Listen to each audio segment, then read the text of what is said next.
For today's recipe ay isang ampalaya. So ayan, may ampalaya tayo mga ka-recipe.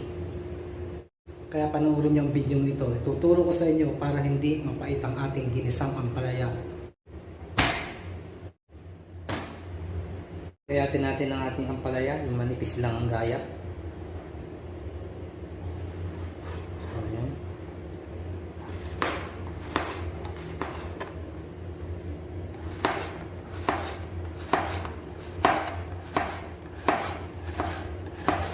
So yung mga recipe ganyan lang kanipis ating gayat sa ating ampalaya.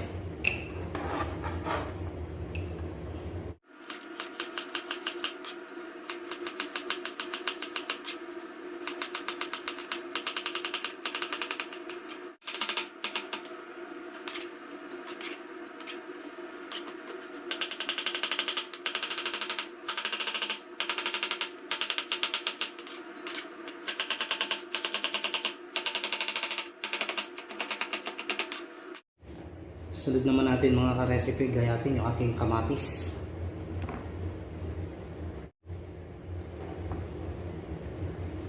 So bali nahugasan ko na yun kanina mga ka-recipe.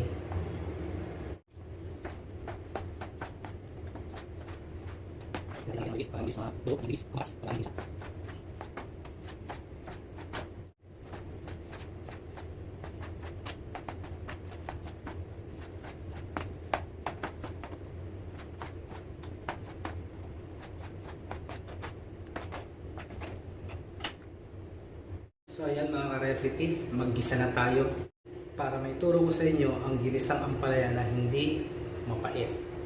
Siyempre lagay muna tayo ng mantika, ating oil. Ilagay natin yung ating chicken. Igisa natin.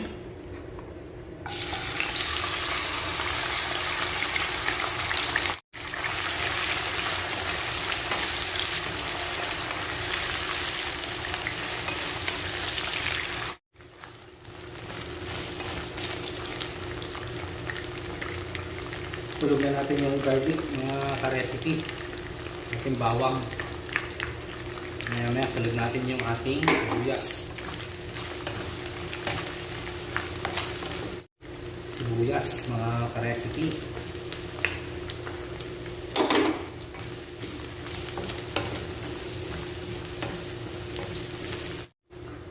Asahan natin ang patis, mga ka-recipe, ang ating paggigisa.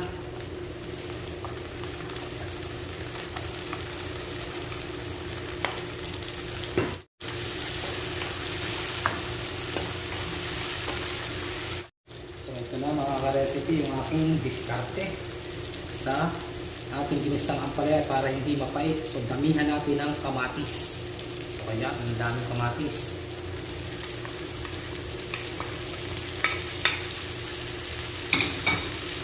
Maglilinis yan yung magkakatas mga ka-recipe yung ating kamatis. Saka natin ilalagay yung ating ampalaya. Yan yung aking diskarte para hindi mapait ang ating ampalaya.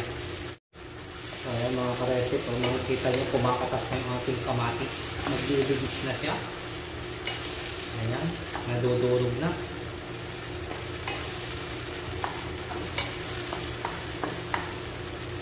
Maya lang, lalagay na natin yung ating ampalaya. Lagay na natin yung ating ampalaya. So ayan yung ating ampalaya mga ka-recipe, hindi natin yan binabad sa asin. So pagkagayat natin direct na. Ayan. Hindi yan mapait mga ka-recipe. Yan ang aking diskarte.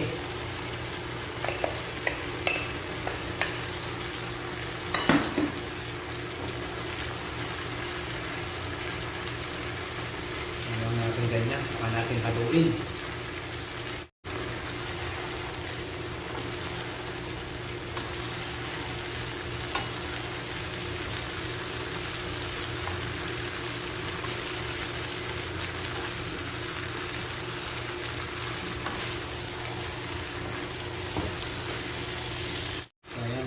Mag-scramble tayo, magbati tayo ng anin na itlog.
itlog.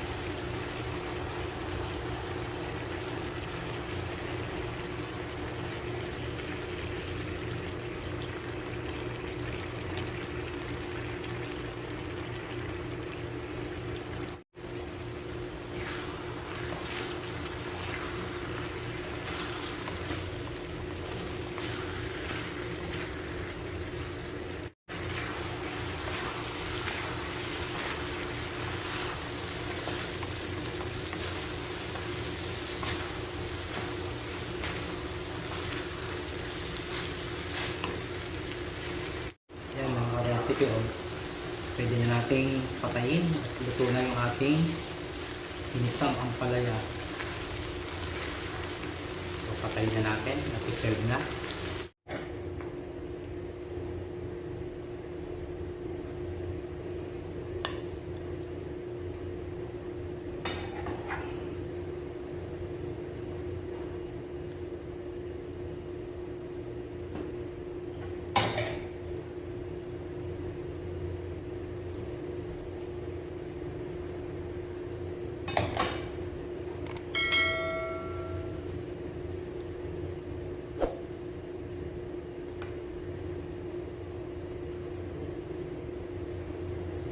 So, ayan mga ka-recipe, oh. Bagong luto.